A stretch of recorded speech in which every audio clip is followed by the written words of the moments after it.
Nazis are roundly rejected by every major government still standing. And this made it very easy for the Allies to conduct forced confrontation, where they're taking German civilians through the concentration camps, and they're playing the footage from the documentary film titled Concentration Camp to German prisoners of war, to government officials in Germany and elsewhere.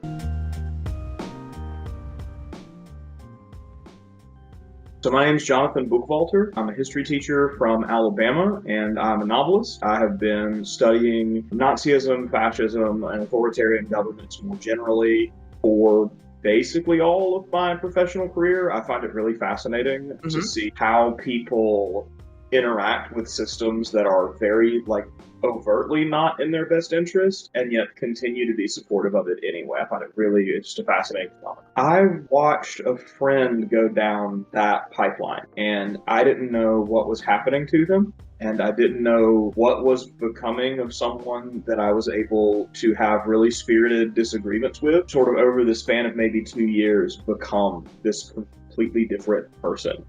And I wanted to know why it happened and what I could have done differently to maybe help them. And I just kept reading and reading and reading. And now I have a decently successful TikTok channel about it somehow. Yeah.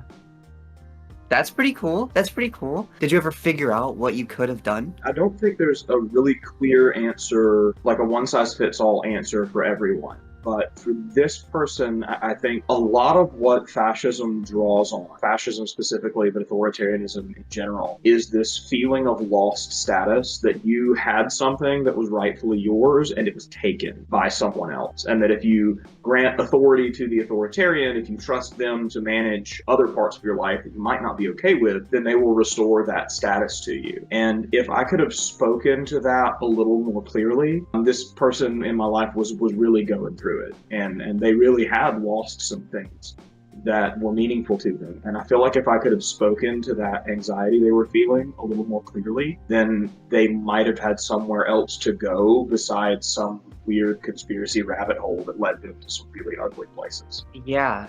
What is it about, those rabbit holes, I guess, that draw people in? What is it about fascist communities that are so inclusive, I guess? Or, yeah. Yes. So I think with fascist ideology in the modern world, they're lacking a lot of the same toolkits that they had in 1920s Germany or 1920s Italy. Really? Where late 19 teens Italy, where the physical spaces that they would meet and host their rallies are a little harder to access, and the public has a more general idea of oh, these things are bad. And even if they don't have, some deep, rich appreciation for the study of political theory that, tells them what fascism is, they've grown up with a high school curriculum of the Nazis are bad guys. And in all the movies, the Nazis, or sort of Nazis, are the bad guys. And so they see the swastika out in public and they're like, those are bad guys. And the people of the 1910s, 1920s obviously had no past context for what Nazism is other than what was happening in front of them, or what Mussolini's fascism was other than what was happening in front of them. And so with the internet, this gives them the safety of anonymity, where they can go into spaces that are friendly to them, where they're not going to have to deal with pushback from outside sources, where they're not going to have some local news reporter shoving a camera in their face and asking them what's wrong with them, or someone wanting to really step into that space to challenge them and try to force them out of that physical space. Do you feel like it's increasing an opportunity for them to interact with people? I imagine there was a period between World War II when, Nazis became bad. Well, I'm doing that in air quotes. I don't like Nazis. I just want to clarify that. But I hope so. It's the case. I imagine there was at some point between when the Nazis became bad and the modern day internet where it was harder for people to cohort. But it sounds like now, people are able to have spaces. So I guess I'm curious, your take on that. Do you think it's becoming easier, or do you think it's still, social knowledge is still a good deterrent against it? Does that make sense? Yes, it does. And I do think it's becoming easier for everyone to organize via the internet, communicate with a wider network of people via the internet. And that by necessity means that bad actors have an easier access to organization and communication as well. There was this period where in in the late 1940s, post-World War II, the United States is very interested in the process of denazification in Germany. And so we see this retreat of fascism from Europe, where Mussolini is not only killed, but his corpse is displayed in Milan, where Hitler is not only dead, but died like a dog, right? He shoots himself. His body is spirited away by the SS, so it can't be turned into a trophy by the Soviets. The Nazis are roundly rejected by every major government still standing, and this made it very easy for the Allies to conduct forced confrontation, where they're taking German civilians through the concentration camps, and they're playing the footage from the documentary film titled Concentration Camp to German prisoners of war, to government officials in Germany and elsewhere, and really doing a successful job of showing the world that this is what Nazism was. This was all it was all along, was this monstrous thing. And this forced a lot of really fanatical fascists underground. Whether they are the sort of learned elite that are brought westward by Operation Paperclip to participate in U.S. rocketry programs, or they were former party officials that weren't convicted in war crimes trials, weren't directly implicated in genocide, that they have to abandon the party memorabilia, that it becomes literally criminal for them to perform the actions they used to perform, go to the rallies that they used to go to, wear the regalia that they used to wear.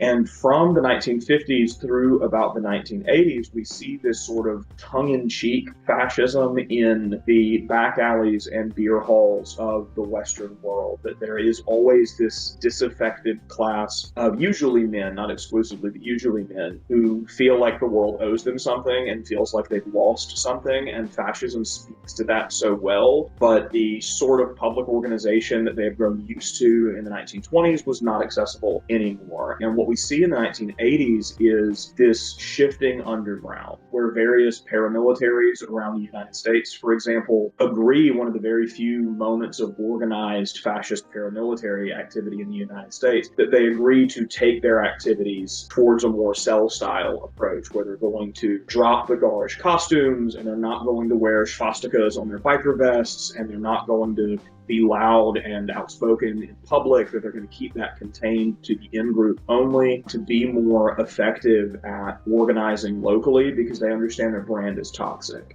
And that has some pretty mixed results for them, often pretty negative results for them. Again, the brand is toxic. Like, once the public realize, oh, these are Nazis, then you're going to get a rally around the political spectrum of saying, we don't want that here, get those people away from us. By the 2000s, when the internet is coming about, this is really the perfect opportunity for these crypto-fascists, these sort of secreted fascists, to hide in plain sight in chat rooms, on forums, beginning, of course, with like the AOL chat rooms we all grew up with, or just message boards that used to be really popular and then kind of got outmoded by social media. And now that's where we're seeing a lot of these groups organizing today. It's in Discord servers, it's in social media pages, and the safety of anonymity and being able to hide behind the screen has been really beneficial for them. I know your research is like specifically with fascism, right? But like you mentioned that in the early 2000s, fascist individuals are like taking advantage of the budding internet to like congregate, I guess, for lack of a better word. And I guess I'm curious. Yeah, the same as everybody else. They're finding community and connection and like-minded folks online, and they're gravitating to it. Yeah, and I guess I'm